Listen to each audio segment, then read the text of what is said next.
Hey everyone, it's showtime. Hello. Happy Monday. Yes. And it's Thank- halfway to Halloween, hence my Mickey hat.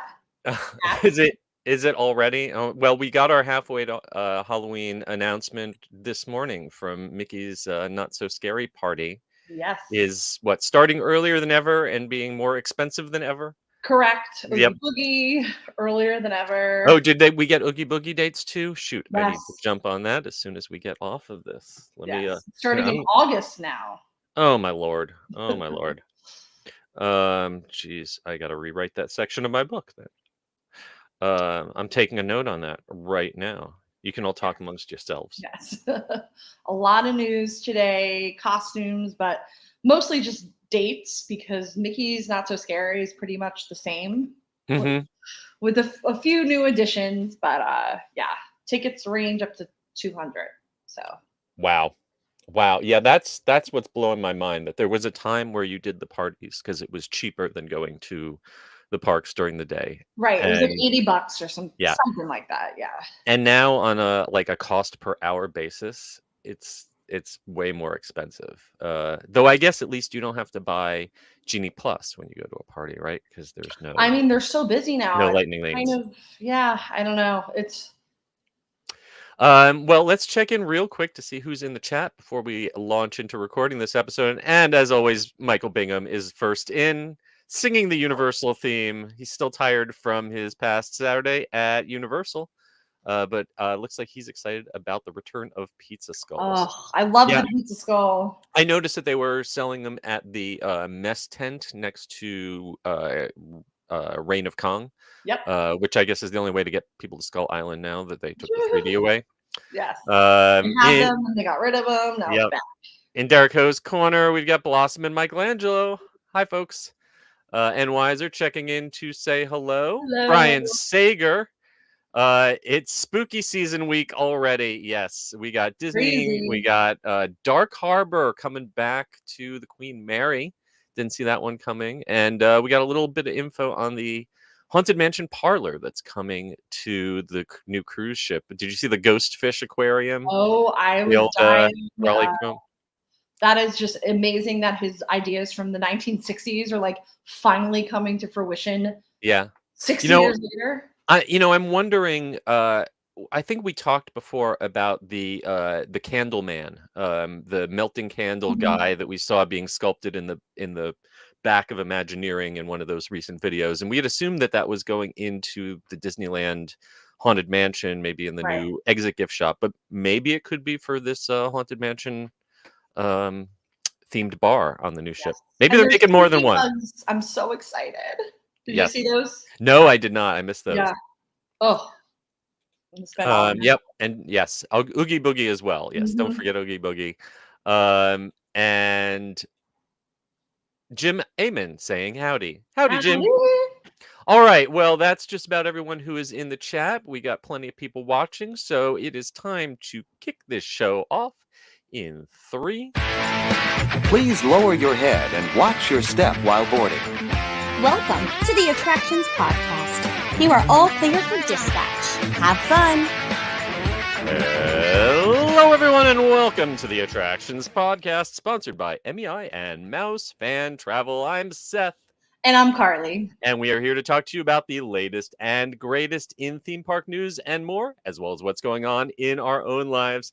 Carly, what have you been up to lately? You know what? I am just living for all this halfway to Halloween news. I got if you were watching us, I have my Mickey Bat hat on that came out last August. It was like such a fun collection. So I've just been, reeling in the news. I love Halloween. I don't want to rush summer. I know that's bad to rush time, but it's coming and it's coming soon because the festivities are once again coming back in August. So we have Oogie Boogie coming back earlier than ever, August 25th, as opposed to the usual September. So it's time to get those plans in order.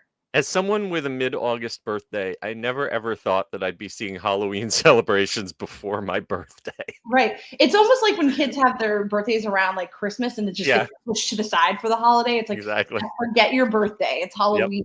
Yep. Well, you're celebrating Halloween already. I'm still stuck on May the 4th be with you. Uh, did not go to the park. I contemplated going to Hollywood Studios on May the 4th, but instead I sat home and watched the finale of The Bad Batch. So I thought that was more satisfying than fighting the If crowds. if you saw the footage of people that were there, it looked quite busy. Yeah. So you may have dodged a bullet. Maybe. Galaxy Edge will be there probably past our time, so you have more Right. copious amount of time to visit. But I did have a fun adventure out at Disney last week. I got to be among some select media, which also included Matt and Andy from Attractions Magazine, that we got to preview the new Page to Stage VIP tour, backstage look at Cirque Ooh. du Soleil's Drawn to Life. If you know all the other cirques in like Las Vegas, they all have VIP experiences, but this is the first time they've had a permanent VIP tour. And it's great. It takes place after the second performance on the weekends. And so you do not get to see something that we did. Went in before the show and we got to see them rehearsing on stage. And that will not be part of the normal tour, but that was amazing getting to see the performers working out their routine. We actually got to see two routines, the big Wheel of Death and the finale swings, both going on at the exact same time, which never happens during the show. So that was crazy. There. The pencil was there. We we actually got to see all of the props. We got to meet a couple of the performers. We got to meet two of the performers who have been there since opening day. Wow. And walk backstage, see the costumes, see the rehearsal rooms. But the really amazing part is getting to walk behind the stage and then underneath the stage and seeing all the lifts that are used to manipulate the puppets, to bring the set pieces in and out, seeing how they fly, even costumes, some of the giant costumes like the Blue Fairy girls on the unicycles. Their costumes are so big that they can't take them off stage, so they have to hook them up and fly them up into the ceiling to put them away.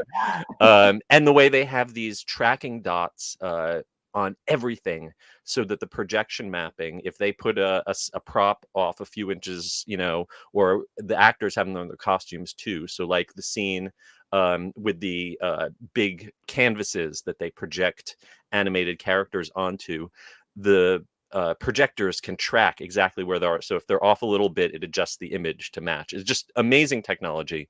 And if you want to do it yourself, for I think $285, you get premium seating at the show, you get snacks, you get a meet and greet, and you get the tour. Which that's really cool. A regular seat starts at $75. I think these premium seats went for like $200 before the tour. So I would say that, if you are a Cirque du Soleil fan, or if you're a fan of technical theater, the tour was a little over 45 minutes, and I felt like they did a great job of really making us feel like we were VIPs. So look for coverage of that on our website and check it out if you're interested. Very cool. I also saw that our publisher Matt was at the Castaway Key preview. Yes, he had originally going to send me to that, and also to the preview of the new Fort Wilderness cabins. Yes, but there was a lot. His travel plans changed, and actually, thankfully, he took those off my hands because I had a lot of writing to do on my book this week. So, Matt's got there's videos I know going up of both the Castaway Key and the video up of the new cabins on our YouTube channel. Yes, I loved. He posted a reel on Attractions.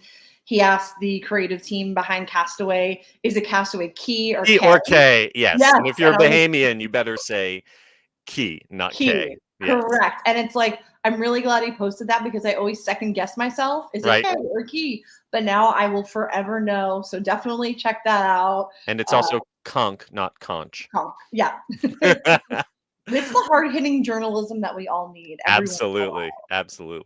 All right. Well, we are going to, without any further ado, jump right into the news in the queue.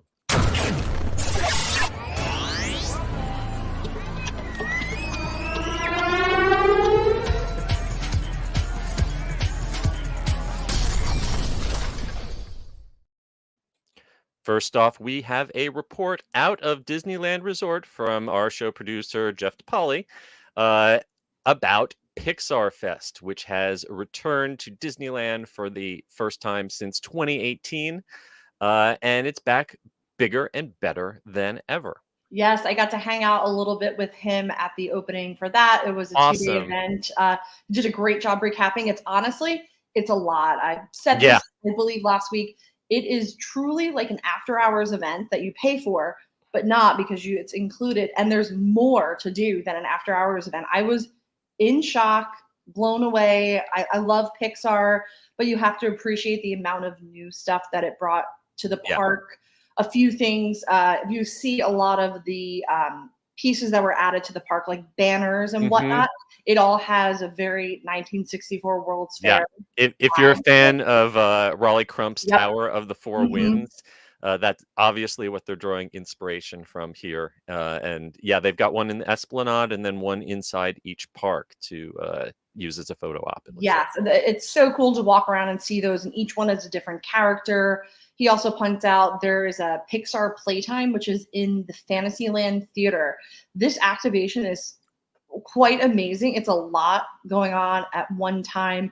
It's Mhm. character meet and greets, photo op. There's a stage show with a Mm. ton of Pixar characters. It reminded me of the Pixar Disney cruises, and they Yeah. actually come into the audience for a dance party. So there was like Frozone, like twirling people. This was amazing. And of course, Sadness is in there, Yeah. up to her old shenanigans of trying to dance. There's, Guinevere from Onward. We have Carl. It was just so cool. Like I could have spent hours in there. There was like craft stations from Luca. There's truly a lot, and that's just one little piece of everything that the festival is Yeah. about. I personally, I was really sad when I heard that the Tale of the Lion King show was being evicted out of the Fantasyland Theater because I Yes. really think that was a great show, great cast.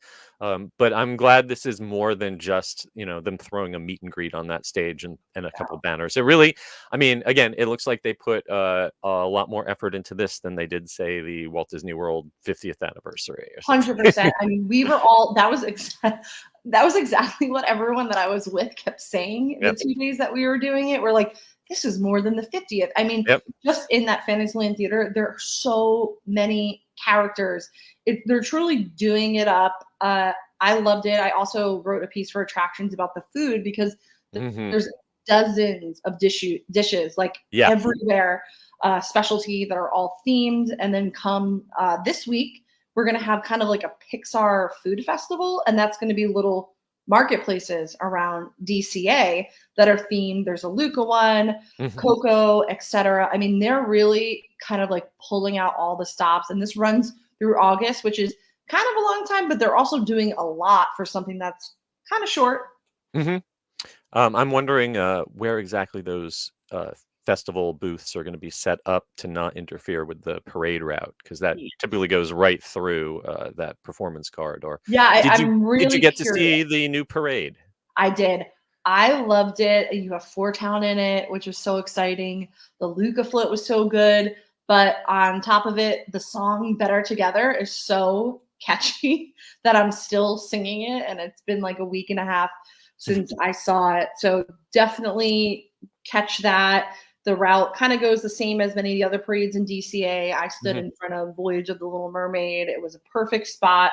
Does get busy though, because, it's a new parade. Yeah, and are they running it twice a day? I believe it's Yeah. twice, yeah. Yeah. I think it So was always a good tip is to watch the second running of any Mhm. parade. Um, and then the other big entertainment is the fireworks, Yeah. which is an updated version of the Together Forever Pixar Nighttime Spectacular that debuted a few years ago, and they've added in some of the characters from newer films. Yeah, absolutely. So the last time we had this was 2018. So if you just think about all the new Pixar movies we've Mhm. had since then, they're added in. Technology has also evolved in the 6 years. So it's Mhm. kind of a little bit more technologically advanced. It's very good. But does Buzz Lightyear still fly around? Yes, correct. Awesome. Yeah. Yeah, Had no that fear. was my favorite part of that. That Yes. So they did a great job. If you're going, you gotta do Pixar Fest. So much fun, lots of good eats, just a good time. Awesome. Well, you've got Jeff's entire article is up. Carly's got an article up Lots of stuff on our YouTube channel. And of course, MEI and Mouse Fan Travel can help you get out there Mhm. between now and when it ends on August 4th. Next up, we're going a little further. We're going to Hong Kong Disneyland, where they have a Marvel season of superheroes now underway with a live stage show, a nighttime drone show, and some new food and merchandise. Yes. Another week, another drone show. Exactly. Exactly. I feel like that's all we talk about anymore. Yeah. This this event kicked off in Hong Kong Disneyland back in late April, and it's going to run through June 10th. And it's mostly centered in their Tomorrowland, which is about half Marvel themed. You've got the Iron Man ride there and the Ant-Man and the Wasp ride there. And right now, there is a stage show called Find Your Superpower Battle for Stark Expo. And it includes a lineup of superheroes like Iron Man and Thor and Ant-Man and the Wasp and Captain Marvel fighting against Armanzola and Hydra. And I swear to God, we destroyed them in like the second Avengers movie. Like, are we still dealing with these folks? Yes. Like, I feel like it was 10 years ago since we got rid of them in the movies, but they're still hanging around in Hong Kong. And in addition to the stage show, they also have a nighttime drone show involving Iron Man, Thor, and other Marvel superheroes forming their symbols in the sky over Tomorrowland. Very cool. And of course, merchandise. How could we not have merchandise? So they are doing it up.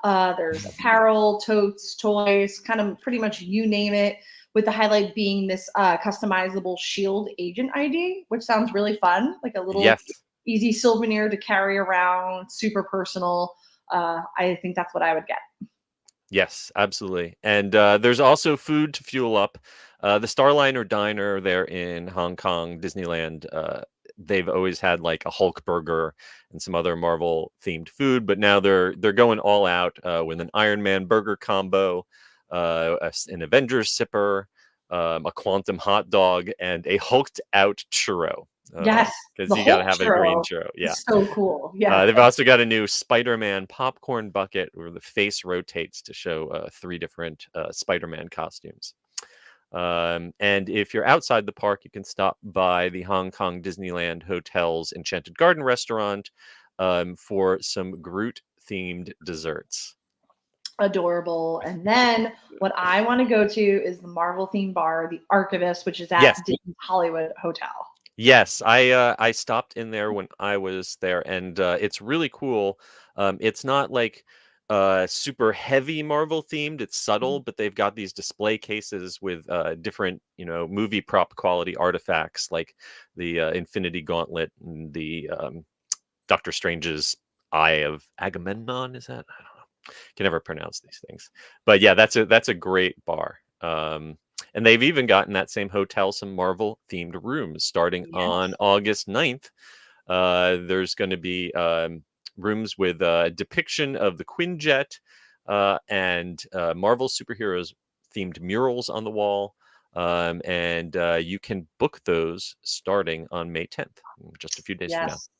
And what I think I would do if I was staying there now is I would do the Groot in-room add-on that you can do. That a lot of hotels do and cruises.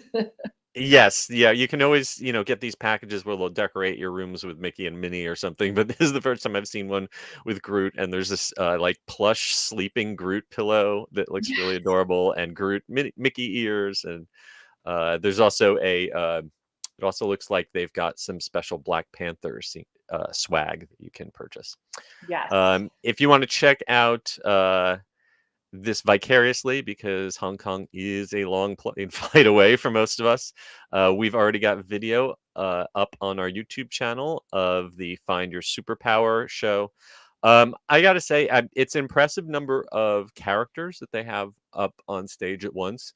But considering that this is in Hong Kong, which is like home to some of the best, stunt fighters in the world, the stunt fight choreography is a little lame.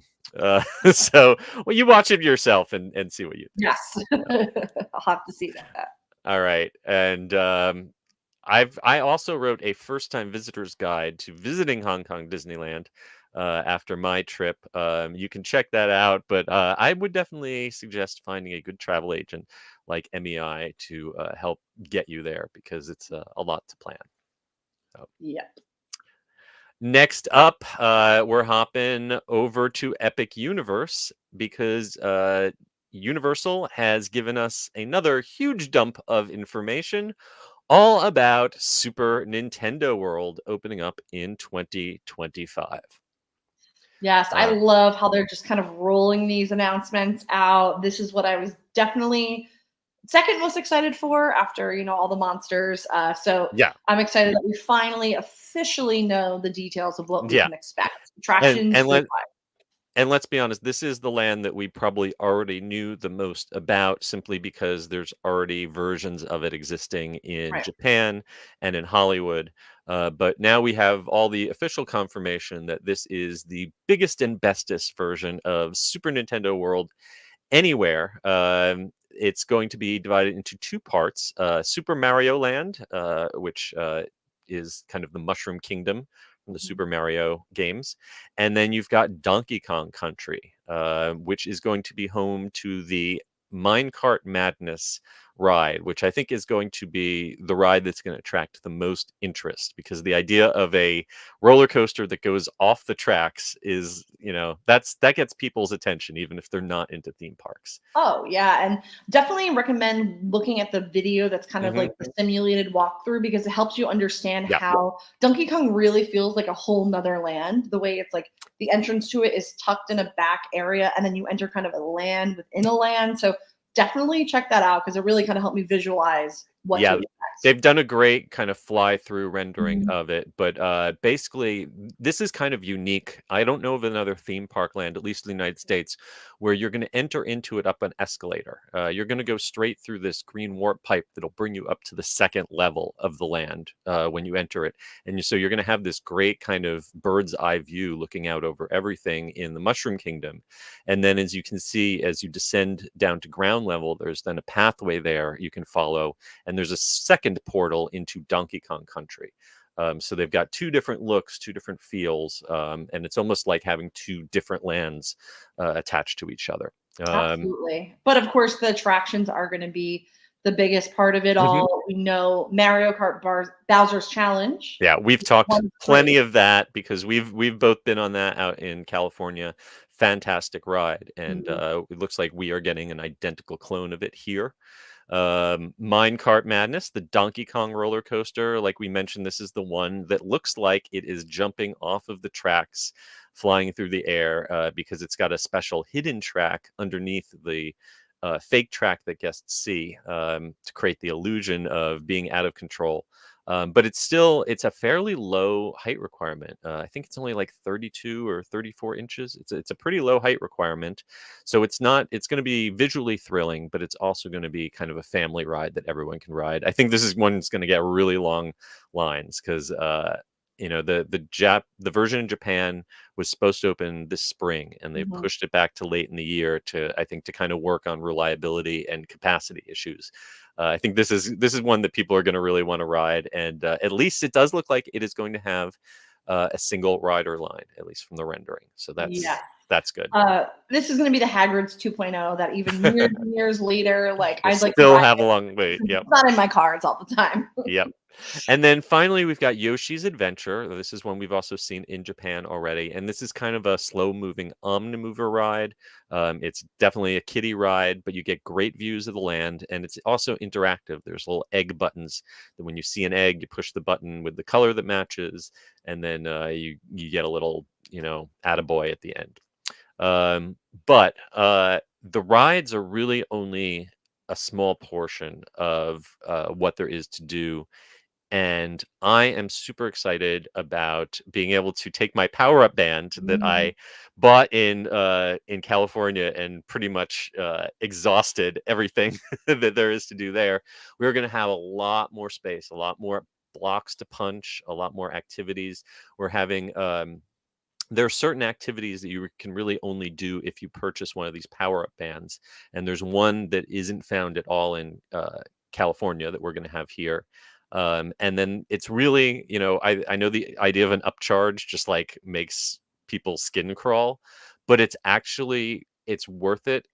If nothing else, just to get to play the Bowser Jr. Shadow Showdown. It's this cooperative augmented reality game that is really a lot of fun. It's a great workout, and you can only do it after you unlock a certain number of keys with your power-up band. And those power-up bands are going to sell. Everyone's going to want a power-up band. I mean, here's the thing. It's very hard to explain all these like games, key challenges that we call them. But to me, that's what makes the land in Hollywood. 100%. All the time. Sometimes I ride Mario Kart. Sometimes I don't, because the challenges are what makes it really fun. And I'm not a gamer or anything like that, but this is what makes it special and sets it apart. And like you said, I'm excited to have room. So more room, it's going to be more punches and little games and whatnot. So I can't wait to see how that plays out. I think we saw this kind of gamification of interactivity in theme parks kind of kick off with the wands in the Wizarding World, which were great the first time you try and like, oh my God, I can make something happen. And then it's just the same thing every time, and it's never really grown or expanded. Now we're going to see that start to change soon. But then Disney had the data pads for Star Wars Galaxy's Edge, which wasn't really tactile or physical. You're kind of walking around tapping on your phone, and that's not really what you want to do in a theme park. And I think that these power-up bands hit the real sweet spot where it's interactive, it's got depth to it. You can track it on your phone, but you're not stuck looking at your phone while you're using it. Right. And I can't recommend it highly enough. Buy your power-up band. If you're going to go to the park, buy a power-up band. Yes.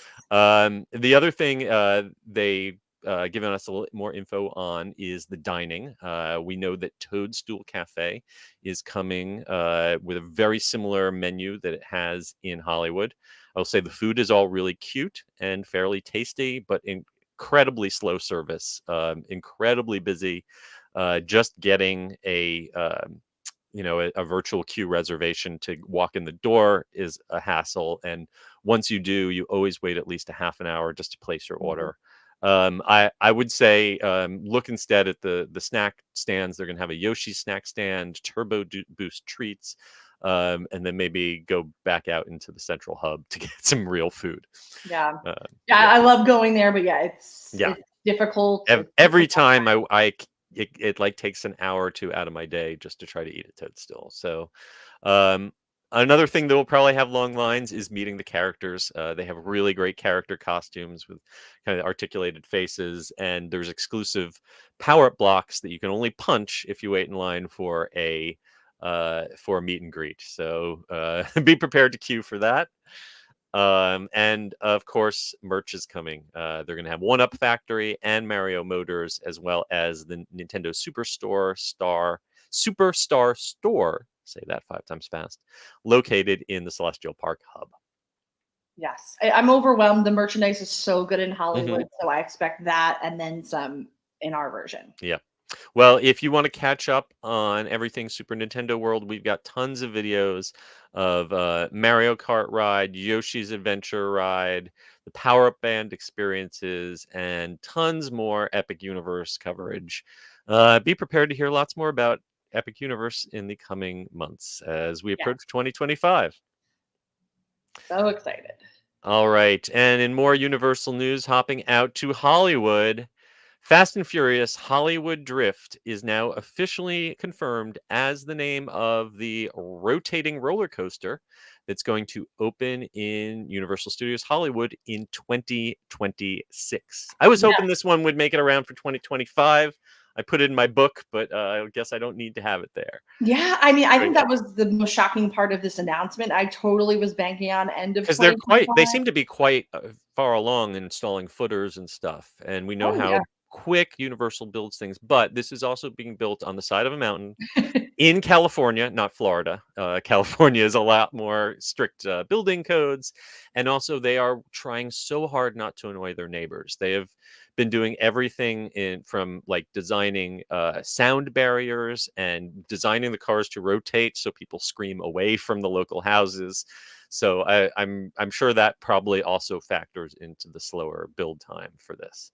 Yes, I mean, it really feels like they started plowing the side of that one a long I time know. ago. But I I mean, if you think about all these restraints and what they Yeah. have to go through to get this, but regardless, we're getting the first outdoor high-speed coaster at the Yes. park. This is a game changer. Super Nintendo World was already a game changer, and they have the annoyance of no area footage to work Yeah, with. there So is no space in that park. So yeah, the way that they are weaving this in and around the giant escalator that takes you down from the upper lot to the lower lot, it's pretty ingenious because that was land that you really couldn't use for anything else. I'm just excited that we are finally getting a Fast and Furious ride that is actually fast and furious. No no screens, no tunnels, no bad Mucin parties. It is going to be high speed launches. This is built by Intamin, that also built the Velocicoaster, so they know how to build really thrilling rides.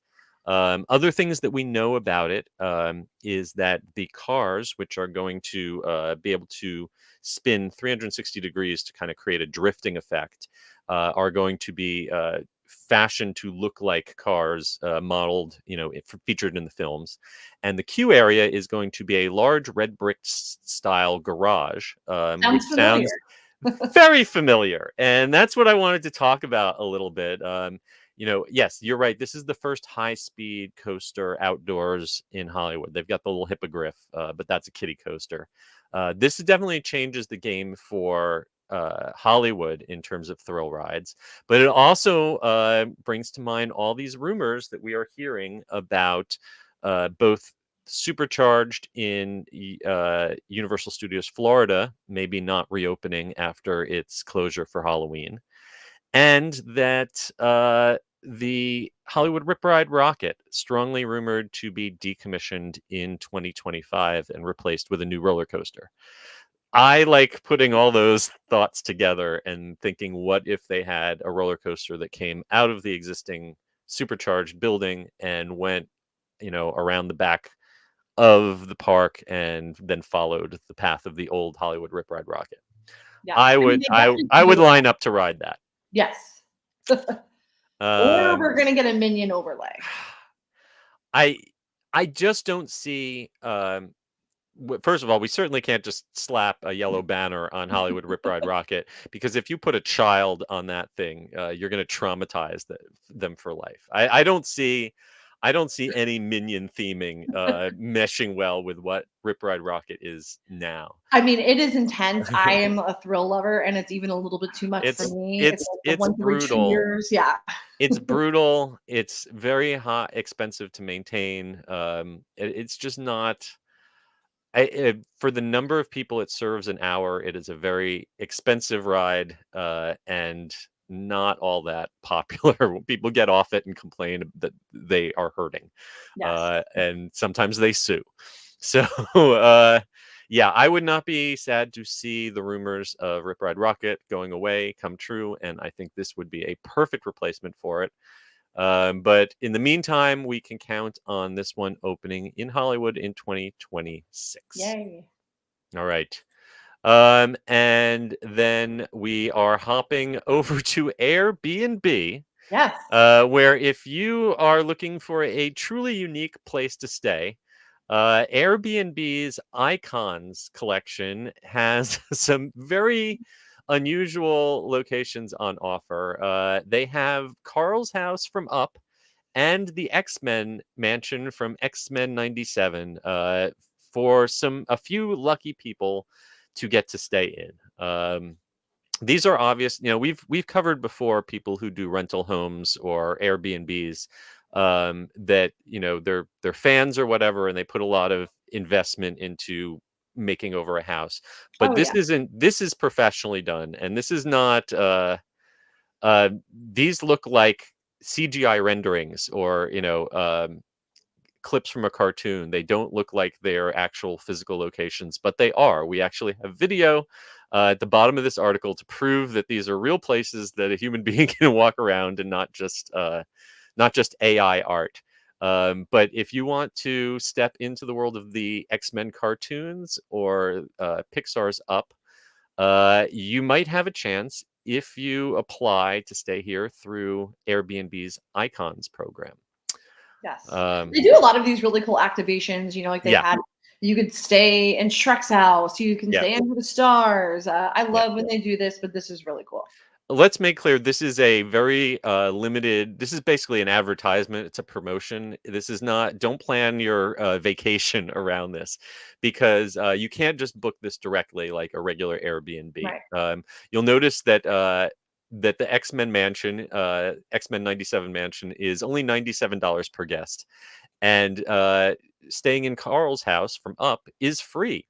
That's because you can't just book it. What you have to do is request, and you kind of have to write a little letter explaining why you should be chosen, and then you get thrown into sort of a lottery, and a limited number of people are selected to take place in this. If you are interested, these are closing on basically midnight on May 14th, depending on what time zone you're in. If you're in the Eastern time zone, you have till 2:59 a.m. on May 14th to put in your request. But even if you don't want to apply to stay here, it's actually really fun to read the rental descriptions because they're written in first person of either Carl Yeah. Fredricksen or Jubilee from the X-Men. So there's lots of little Easter eggs and references in there. It's definitely worth reading through if you're a fan of those things. Definitely. What I really want to know though is how much they are charging you for a cleaning fee, and then how many chores you have to do on top of having the cleaning fee. Like for the X-Men, do you have to like clean Beast's blue hair out of the bathroom drain, or if you're Carl, do you have to blow the balloons back up if they start to play? I want to know, because every time I've stayed in an Airbnb lately, it's been like, oh, there's an extra $150 cleaning fee, and you have to clean everything. Yeah, So I used to be huge at doing Airbnb, traveling everywhere internationally. The cleaning fees are exorbitant now that yeah, I'm just going to stay in a hotel. right. So you've got till May 14th if you want to apply. The odds, may they ever be in your Yeah. favor, but I think they're pretty slim. But of course, but there's so many awesome themed Airbnbs that I see all the time on TikTok and whatnot. I just yeah, found the Harry Potter one in the Smoky Mountains. yep, There's a lot you could do if you don't win this. All is yeah. not lost. Keep in mind that neither of these are in vacation hotspots. Also, the X-Men one is at upstate New York, of course, and Carl is located in the middle of nowhere in New Mexico. So So interesting. yeah. All right, and we are going to wrap up the news in the queue by heading over to Disneyland Paris. And speaking of Carl's house from Up, it is getting added to Storybook Land, which is the charming boat ride past miniature scenes located in Fantasyland there at Disneyland Paris. Yes, this is so cute. They have Snow White and the Seven Dwarfs, the Little Mermaid. So I feel like it's only fitting that you'd have something from Up as part of it.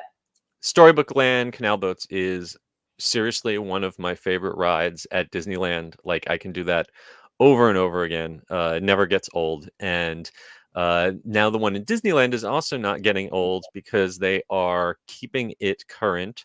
They recently announced that they were adding Frozen and Winnie the Pooh Mhm. to the area.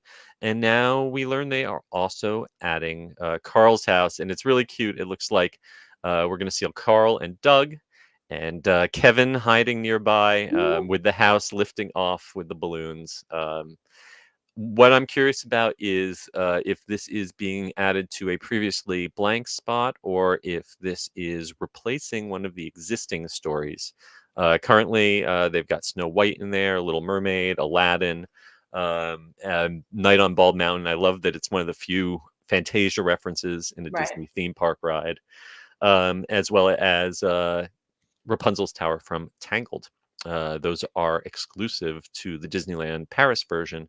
It's a little different experience than the one in California.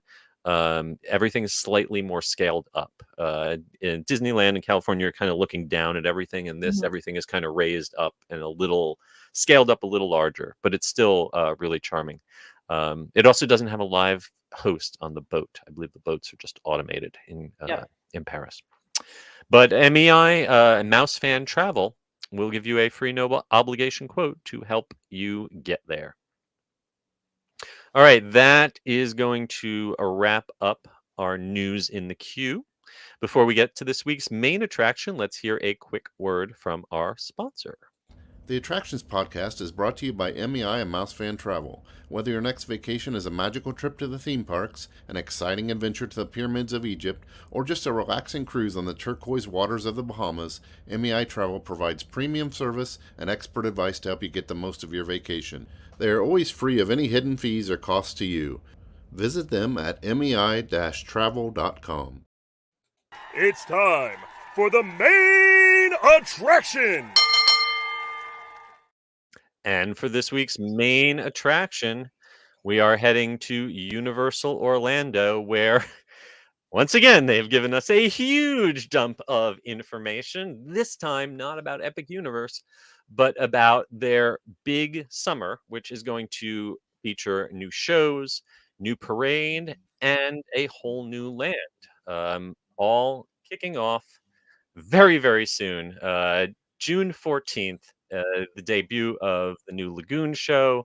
The Hogwarts Always show is going to debut on that same day, as well as DreamWorks. So June 14th is a day to mark on your calendar. And then come on back on July 3rd for the new parade. We are going to jump into all the details of all of that right now. Yes. Just quickly before we get into it, I'm really trying to wrap my head around this summer because we also have Tiana opening, and we haven't heard a peep from Disney when that's happening, but it looks like it's almost ready. So I wonder I would love to be a fly on the wall with the conversations that, okay, we got this opening. When do we open Tiana? I mean, I love this kind of stuff, and it's so fascinating. So we don't have any official announcement for an opening date or even a press event for Tiana's. But I will say, I know some folks who are performers who get called into Disney when there's a big event to do. In particular, some Black performers, and they've been told to keep June 10th open. So I have a feeling. I have a feeling we are almost going to be in like a Pandora and Volcano Bay type situation, where where Disney and Universal both decide that they're going to do a huge media event, huge media opening, basically the same day or the same week. And the average guest does not care whether something opens on the 10th or the 14th. They're planning their vacation around school schedules and work schedules and stuff, and they're going to come when they come. The only people who suffer when they do this are the hardcore, diehard annual pass holders who are going to show up for anything, and us press people who have to figure out how to attend this and write about it and get it up before the next thing comes around. Yes, it is going to be a battle royale. Won't anyone think of the journalists? Darn it. Yeah, I love this kind of stuff because it really is seeming like it's happening the same week. I know my life is consumed by the Orlando Fringe Festival for the next few weeks through Memorial Day weekend. And I'm going to have about half a week to breathe before I have to get back into all this. So let's run down. Let's start with the new Lagoon show debuting on June 14th called Cinesational, a Symphonic Spectacular. And we've had Cinespec. We've had Cinematic Spectacular. We had Cinesphere. We've had so many whatever Lagoon shows over the years at Universal, but they are promising that this is the biggest and best ever because it is going to feature 228 fountains. I believe that's an upgrade over the former fountain show. And our favorite thing ever, right? What's in and 600 drones. Yes, folks, for the first time in a major Orlando theme park regular show, we are going to have drones. We've watched jealously as parks all over the world have had them, and now we get our turn. There will also be fireworks in this show, but count on those drones and fountains doing the heavy lifting, because Universal has neighbors who live just like on the other side of the property line, and they don't like big fireworks. But they will get lots of music, and I'm sure they're going to be hearing these musical scores in their backyard. The show is going to be an orchestral style original composition with a custom theme, and then weaving together iconic musical scores from movies that inspired both past, present, and future Universal attractions. We've got the classics like Back to the Future and E.T. We've got Harry Potter in there, Fast and the Furious, Ghostbusters, Jaws, Jurassic Park, Jurassic World, King Kong, The Mummy, The Minions, and the other Universal classic monsters. And they're even getting the Trolls and Super Mario Brothers in there, along with some other old favorites. Michael Aiello, Senior Director of Entertainment, is helping put this together. He worked on their previous Lagoon shows as well as Halloween Horror Nights. And he's a great follow if you don't follow him already on X, because he explains a lot of things. Yeah, I don't usually advocate using X anymore, but follow him on X. Yes. Yeah, I know he's been working real hard on this. We had an old Lagoon show that ended in March 2023, which was pretty good. But it kind of, the old Lagoon show would like pick one franchise and kind of like do that one franchise and then stop and then move on to another bit. I think that this is going to kind of weave and tie all these different characters and scores together in a more fluid and organic way. That's Definitely, and that's kind of like what we see, like in the Pixar fireworks we were just talking about, or Magic Kingdom fireworks. It's kind of a whole bunch of characters coming together with themes and whatnot, but it sounds great. I mean, what a summer for classic Universal fans who grew up going in the 90s. Oh yeah. Future and all that, so it's exciting. Yeah, Universal is doing a lot of merchandise right now. That's kind of 1999 is the year that Islands Adventure opened 25 years ago. So they've got a lot of throwback IOA merchandise. It looks like the Halloween merch coming up has a kind of 90s punk feel. So they are definitely leading into 90s nostalgia. I'll take and all they're of all. And if we hop over to Islands of Adventure, also starting on June 14th, the same night. So not sure if it will be possible to see both of them. Have to hustle if you want to see both of them in one night. But Hogwarts Always is the new nighttime projection show on Hogwarts Castle using projection mapping. It's replacing the nighttime lights on Hogwarts Castle, which was the original projection show. That dates back. It's very similar to what they did for the grand opening, and they used a similar one out in the grand opening for California, and it's been running for a long time. That one's been retired. This new show is very similar, but it highlights the four houses of Hogwarts. It gives you kind of an overview of a year at Hogwarts, starting with shopping at Diagon Alley for your school supplies, and then taking the Hogwarts Express train all the way through the House Cup winner, and they're going to perform it multiple times each night, and each time it will rotate through one of four unique endings. So if you're a Hufflepuff, I guess you'll have to hang around until they finally give you the credit you're due. We're always talking about Gryffindors and Slytherins and Ravenclaws. Hufflepuffs need more love. What are you? Oh, the Sorting Hat just rejected me entirely. He said we're not accepting your application. You're a Hogwarts dropout. Yeah, exactly. Beauty school dropout. And also happening on June 14th, DreamWorks Land, the replacement for Woody Woodpecker's Kid Zone, is finally going to let folks inside. Though we're hearing that there's going to be some previews, at least for annual pass holders, in the weeks leading up to that. This is where you're going to play with all your favorite DreamWorks characters. There's a Shrek meet and greet swamp. The Troller Coaster is what's become of the old Woody Woodpecker coaster.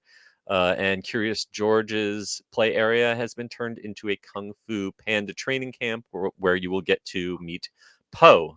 They've also got a brand new DreamWorks Imagination Celebration dance party. Looks like that's taking place in what used to be the Barney Theater. And they're even going to be selling special bubble wands that will interact with things in the land and also with the parade. Yes, and I can't wait to get a Shretzel, which is a A Shrek Shrek pretzel, pretzel. yes. Genius. So good. So good. Speaking of the parade, Universal's Mega Movie Parade kicks off on July 3rd. I kind of like the title because it is a little shout out to the old How to Make a Mega Movie deal, Mhm. which was a short-lived attraction from the 90s. This, like you mentioned, is definitely leaning into 90s nostalgia. We're starting off with Back to the Future. They've restored an Ecto 1 car for the Ghostbusters float, which is going to feature a 16-foot tall Stay Puft Marshmallow Man. Wow. There's going to be an ET float, Jaws, Kung Fu Panda, Minions, Sing, Trolls, and the big finale is a giant Jurassic World float that has a ginormous T-Rex on it. I'm curious if this is the same float that they had in Japan, or a similar float. That there was a parade that ran for a while in Japan that was just amazing, and I wouldn't complain if they were reusing some elements of that. Yeah, I mean, this sounds amazing. I think also in the press release they included there's going to be like a marching band playing the Yes, Jaws theme yes, song. yes. The marching band drum line playing the Yes. Oh, dun that sounds so cool. dun dun dun dun dun dun dun. Yes, this is going to be a fun one. It's going to run daily, and I love that this is, Universal, with the exception of their holiday parade, which is absolutely spectacular. Universal's daytime parades have never lived up to the scope and scale of Disney's daytime Mhm. parades. Like the old Superstar parade had what, 4 floats in it? Yeah. This 13 full-size floats and over 100 performers. And I am just so happy to see that because there have been a lot of budget cuts in Universal's entertainment department lately. Shout out to Cabby, Yep. who used to be at the front of the park. I believe May the 4th was Cabby's last day. We've lost a lot of atmosphere and those kind of small shows. But this is definitely something that is draws crowds away from the rides and brings them out into the streets. So if you don't want to see the parade, go hit up the big attractions that time. But more importantly for me, it gives a lot of entertainment folks a job to do while we're Mhm. waiting a year for Epic Universe to be up to full speed. So I'm very excited to see that. Yeah, this looks great. Speaking of Epic Universe, we've got lots more updates about that on our website, as well as a look back at Universal history, some of our past parade floats, our past lagoon shows, and some of those past attractions, including Jaws, that are inspiring this new 90s nostalgia summer. So if you are Love excited it. as we are for all this, give a call over to MEI and they will hook you up with a plan to visit Universal and experience all of this, kicking off starting June 14th. I'm very So excited. exciting. I'm hyped. I love the 90s throwback, so I am so ready. Yeah. Absolutely. I've always there is a line in the Matrix, the original Matrix, where I believe Agent Smith tells Neo that human civilization peaked in the late 1990s, and I'm not seeing a lot of reasons to disagree. Yeah. I So feel you. yeah. So let's just hop into the chat and see some of the comments that were left Yes. for us. TV Talks, it's for their first time tuning in. Yeah, Thank you for thank joining you. us. And yes, we're excited to celebrate both May the 4th and Revenge of the 5th. And Brian Sager says that the Super Nintendo World coming to Epic Universe was the worst kept secret, even though it was originally announced in February 2023. And they're very proud of the fact that there are 0 screens in the Donkey Kong coaster. Yes, there will be screens in the rest of the park. Some of the rides will be using like screens as set extensions and backdrops. But as far as I know, other than the augmented reality helmets for Mario Kart, there are no 3D rides in the park, and nothing that is just a simulator. Nothing just sitting in a shaking seat in front of a screen like the Jimmy Fallon ride. Right. Speaking of which, Jimmy Fallon, I believe, was at Universal this weekend. I saw some pictures of him outside his ride. Did you also see Mariah Carey on Hagrid's? I did. Mariah Carey, and who gets to sit next to Mariah Carey on Hagrid's? Not her children, her hairstylist. Yes. Priorities, because like as soon as they hit a break block, she was like combing it out. It's the best photo. I mean, I was for sure this is not real. It is real. Hilarious. Yes, and did you notice they got to go around twice? Yes, because she did once on the motorbike and once in the side. Yes. Yep. Michael Bingham is very pumped about Super Nintendo World and even more stoked about Nintendo Country, but his mom is very excited about Yoshi Adventure. Too. Vince Lamb, hi Vince, checking in to say Happy Revenge of the 6th. And so we have like 3. Is it the May the 4th, May the 5th, May the 6th? It's just Star Wars week, you know. There's a lot. It just goes on forever, right? Tyler Fratis saying that the first Despicable Me movie does have a roller coaster in it. Yes, absolutely. But I don't think any of the target audience for that movie should be riding on anything as violent as Rip Ride Rockit. Michael Bingham again is going to be there on the 14th with the rest of us. Looking forward to that Lagoon show, as well as the DreamWorks Land and the parade coming later in July. Yeah. And he says Slytherin for the win. I'm glad you appreciate my Grease reference.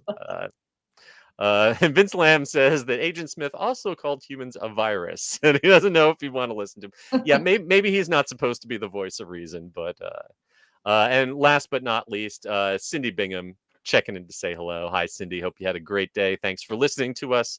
Thank you to all of you out there. Please, for giving us a like, give us a subscribe, leave us a comment, whatever platform you are listening to us or watching us on. Before we go, one last shout out to our sponsors, MEI and MEI-Travel. Thank you so much. And please be sure to follow us at attractionsmagazine.com or search for Attractions Magazine on your favorite social media platform. Carly, where can folks find you? Yeah, I am on Instagram at Adventures by Carly and on X at Carly Karamlana. And I am at S. Kuberski and at The Unofficial Guides on all major platforms.